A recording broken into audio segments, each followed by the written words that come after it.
Hey, what is up, folks? Welcome to day 3 of the Bible in 365. I'm Brad Reeves, I'm your host. Today we are going to be looking at Genesis chapter 8 through chapter 11, verse 9. Let's get started.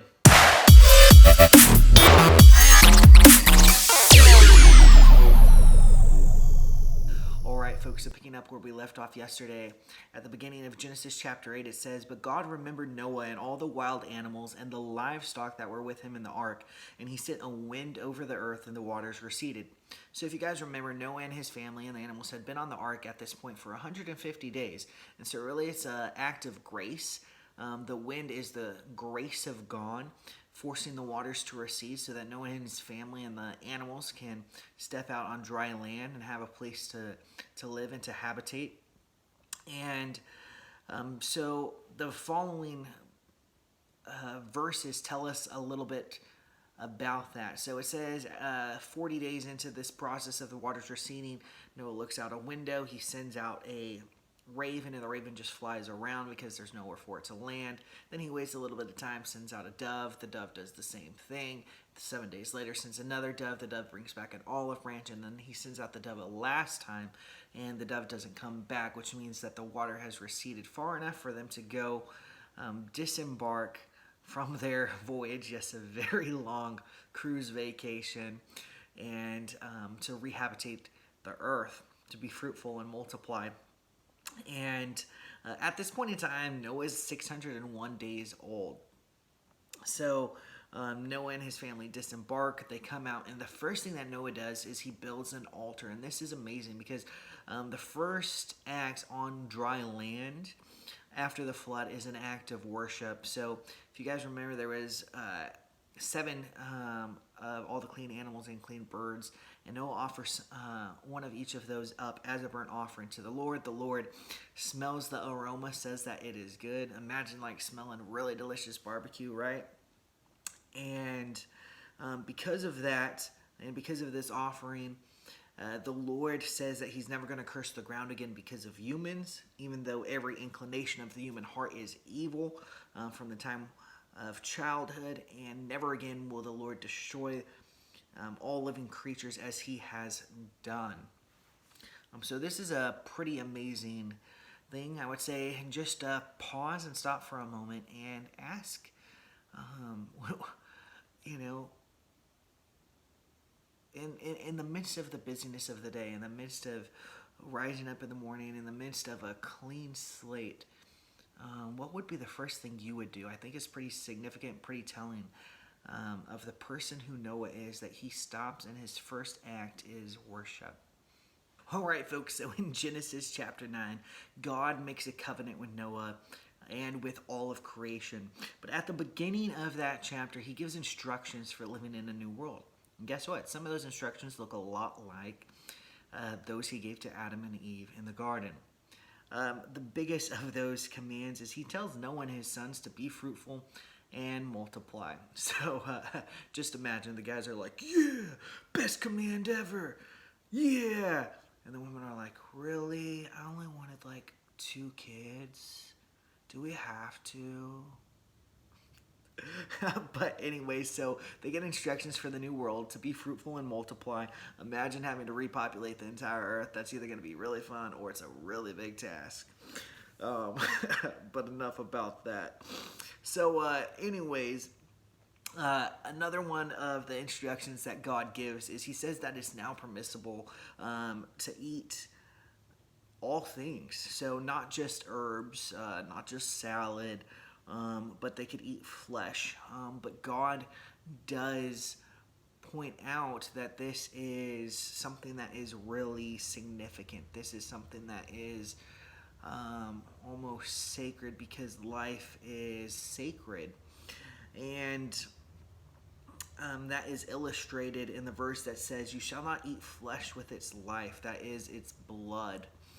And it's furthermore illustrated in the fact that God gives a fear of humanity and dread to the beasts upon the earth. So we don't know exactly what the relationship between humans and animals looked like in the garden, but we know that there wasn't a fear there. And so now that animals are going to be hunted for food, there's a sort of fear. That relationship dynamic has shifted.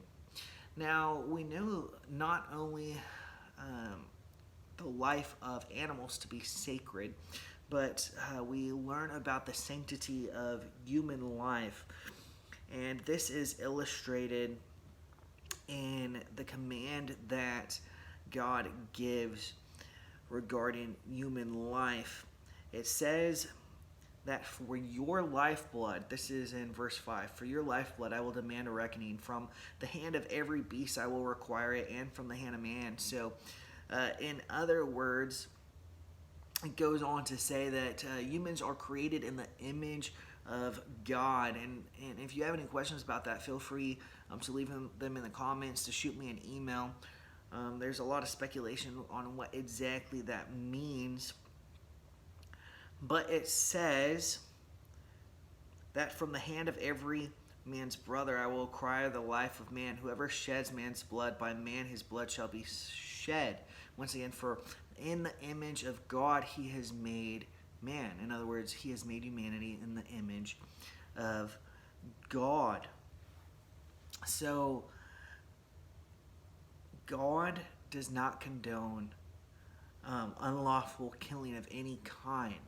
The result for unlawful killing was capital punishment. So if a beast killed someone, or if a human killed another human, their very life will be taken, the life of that beast or the life of that human. Now, lastly, God makes a covenant with humanity and with all creation. And this is the covenant that he's never going to flood the earth again. The rainbow is a symbol or a sign of that covenant. So every time it rains, you see a rainbow. That is God's promise to humanity and to all of creation that he is never going to flood the earth again. So just pause and think about that for a moment. The last time you saw a rainbow, how it made you feel, and whether or not you took the time to appreciate that act of mercy and that gift of grace, that that's actually a promise of God being fulfilled every time you see a rainbow. All right, folks, I know this video is already a little bit on the long side, so I'm going to hurry through chapter 10. Chapter 10 is speaking of the genealogy of Noah, so the descendants of Noah. This section has been labeled the Table of Nations. It is unique when it comes to ancient literature. There's nothing really that parallels this, but it has a genealogical framework. So it tells us of the descendants of Japheth. So it starts with the three sons of Noah, Shem, Ham, and Japheth, and then it jumps forward and goes all the way to their descendants. So the descendants of Ham, the descendants of Mizraim, and the descendants of Shem. At the end, it says that these were the families of the sons of Noah according to their generations and their nations, and from these nations were divided on the earth after the flood. Many people have suggested that these genealogy statements were a way to keep records, a way for future generations to remember where they came from, their story, and ultimately to help them remember the faithfulness of God. That they were descendants of Noah, the righteous man who was chosen by God, and his life was spared because of his righteousness and ultimately because of God's grace. So that's what the genealogies are acting as here in chapter 10. All right, folks, so moving on to chapter 11. Here in chapter 11, we're just dealing with the first 9 verses, which have to do with the Tower of Babel. So essentially, people settled in the land of Shinar. That's a major plain. At this time, everyone spoke one language and one dialect. So everyone had means to communicate to one another. At this point in time, they decide to settle, to make a city, and to build a tower.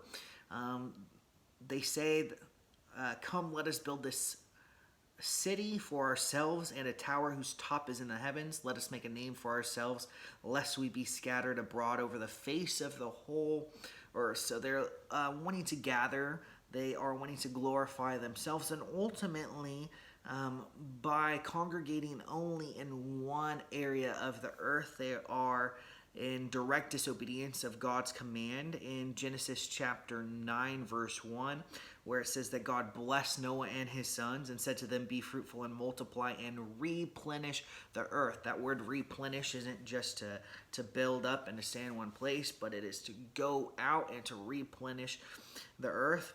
And so ultimately, what ends up happening is God confuses the languages of the people there. This is how it gets the term Babel. And ultimately, this leads to them being scattered over the whole earth. When you don't understand each other, it becomes very difficult to communicate. You start having disagreements, and life just gets hard. So you stick with the people who have similarities to you most of the time, and in this case, it would be language. So language groups and dialects just begin to spread out over the earth. And so essentially, because these folks did not listen to God's command, God forced that command upon them by confusing their language and helped them out. God's plan and purpose was still going to be accomplished, and that was for people to spread out over the earth. All right, folks, that's all I've got for you today. Join me again tomorrow for day number 4 of the Bible in 365. Tomorrow we're going to be taking a look at Genesis chapter 11, starting in verse 10, and going all the way through Genesis chapter 14, verse 13. I hope to see you then. God bless.